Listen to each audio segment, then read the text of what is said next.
Hey guys, this is Jason. I'm reviewing The Mandalorian and Grogu, directed by Jon Faverou, and it's a continuation of the Mandalorian series on Disney Plus. In this film, Mando is hired by the New Republic to go find and rescue Jabba the Hutt, Jabba the Hutt's son, so that he doesn't go back to his aunt and uncle who have been treating him like crap for years. While Mando and Grogu get themselves stuck in some bad situations and crazy adventures doing so, man, we are not living in a good time for Star Wars fans because the whole franchise has been releasing so many TV shows on Disney Plus that have either been not doing so well or just getting less views from people. And of course, most of that has been going on ever since the sequel trilogy ended. And honestly, we're living in a time where we can't really talk about anything positive about Star Wars anymore, and that makes it pretty sad because back then people used to love and get excited about Star Wars back then.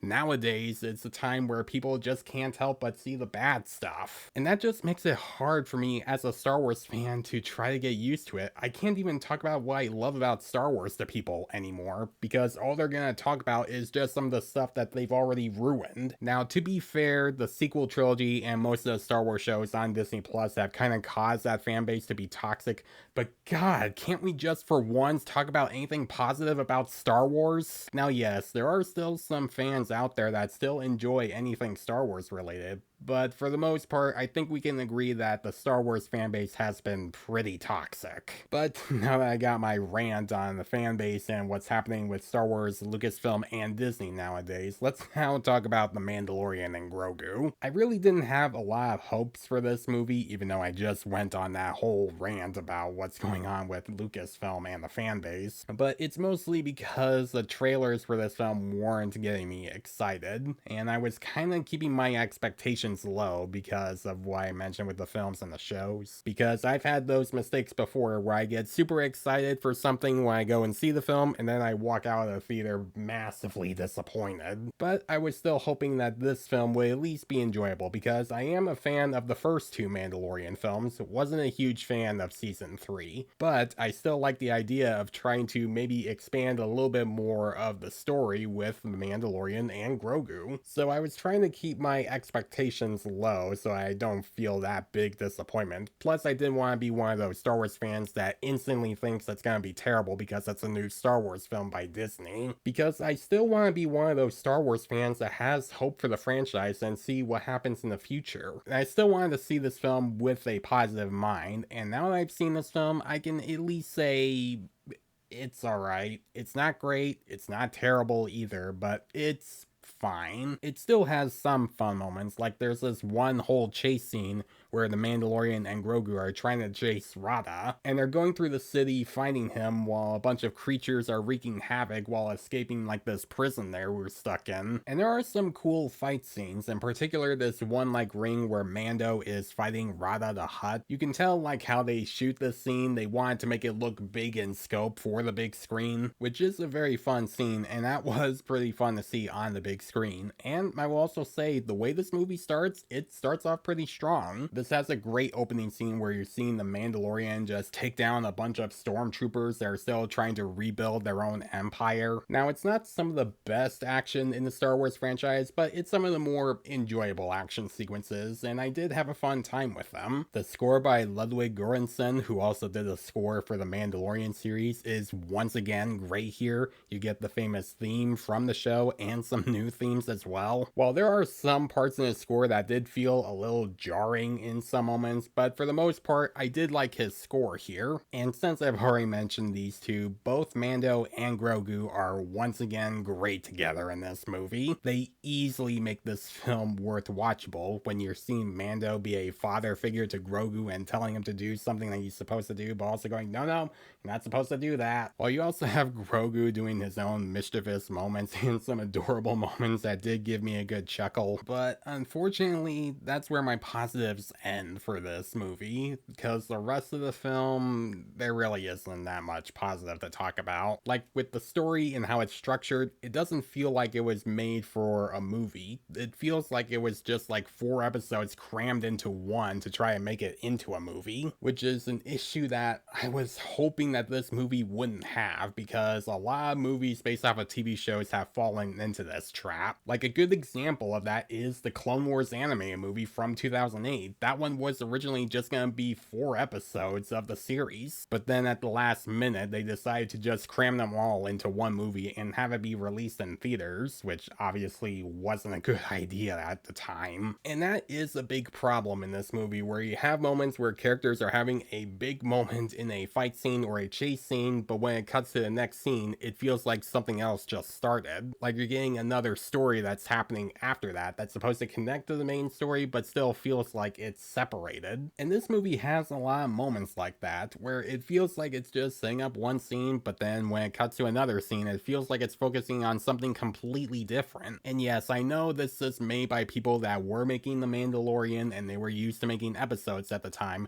but this is directed by Jon Faverou, who's known for making a lot of movies back then. And with someone like Jon Faverou, you would think that he would be able to make this feel more like a film and less than an episode, but he really doesn't. There are also some characters in this film that just spit out exposition, and I know that there are some movies that do require it to set up another scene that's supposed to happen, but the way the movie handles the exposition, it's just mostly characters saying things that they're about to do or what their background is, to the point where they repeat who they are and what they're doing so many times where it becomes very repetitive. And a good example of that is with Jabba the Hutt, because he's Jabba the Hutt's son and he doesn't want to be as bad as his dad or his aunt and uncle, where he's trying to be his own Hutt, where he does want to help people and he wants to be nice, but also wants to fight in the ring. And you get like 3 scenes where he mentions those things, and it gets really tired the more he does it. And I'm not exaggerating, you have like 3 scenes where he is mentioning his backstory and what he's doing that many times, where it really makes him a very uninteresting character because you don't really see much of him trying to do all that. Yes, you get some of that in the ring, but besides that, you don't get to see a whole lot of him trying to be better than his dad, because you're being told what he's doing, not being shown. Now, as for the other Hutts themselves, Rada's aunt and uncle, there really isn't anything interesting or intimidating about them, where they're just greedy members of his family, just like Jabba the Hutt was, except in this film, they're not as menacing or as intimidating as Jabba the Hutt was. Now, the CGI is decent. There are some really cool moments, but there are also some weird moments. Like, in particular, when you first see Rada in the film, he's obviously CGI, but they also made him ripped for some reason. And that was just weird for me to see. A Hutt with ripped muscles. Like,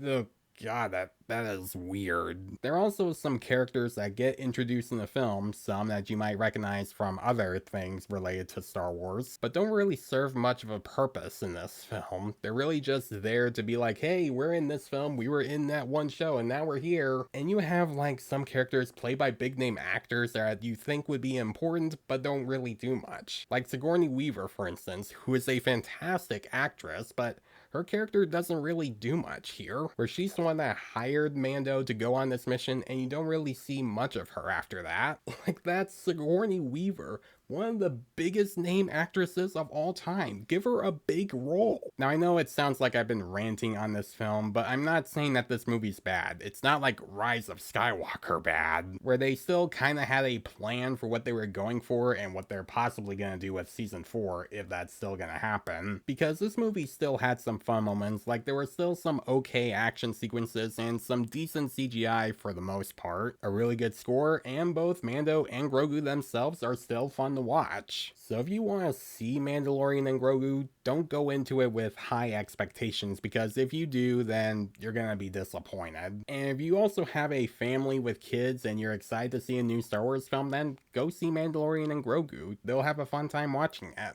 For me, this is kind of on par with Solo from 2018, where even though that movie still had some problems behind the scenes, but overall that movie was okay. It was forgettable and mediocre, but it was worth watching at least once. And that's almost how I feel about Mandalorian and Grogu, even though I do like Mandalorian and Grogu just a little bit more than Solo. Now, I am going to continue to be one of those Star Wars fans that is going to hold out for hope for what happens with Star Wars, because I do love the original trilogy and the first 2 seasons of The Mandalorian, and I am a fan of both the Clone Wars TV shows and Star Wars Rebels. And I'm still going to hold out for hope which makes me one of the last Star Wars fans to do that, but I am hoping that at least we get something better for Star Wars in the future.